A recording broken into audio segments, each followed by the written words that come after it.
സന്തോഷത്തിൻ്റെയും കരുതലിൻ്റെയും ഒപ്പം ഊഷ്മളമായ സ്നേഹവികാരങ്ങളുടെയും ഒഴിയാത്തൊരിടം കൂടിയാവട്ടെ ഈ ഒരു സ്വപ്നഭവനം. ഞാൻ ആർക്കിടെക്ട് പ്രസീത.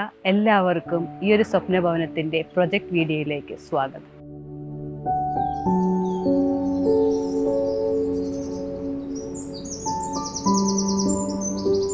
ഡോക്ടർ ദേവനൻ ഫാമിലിയുടെ അനുഗ്രഹ എന്നു പേരുള്ള ഈ ഒരു സ്വപ്നഭവനം ലൊക്കേറ്റ് ചെയ്യുന്നത് പാലക്കാട് കണ്ണമ്പ്രയിലാണ്.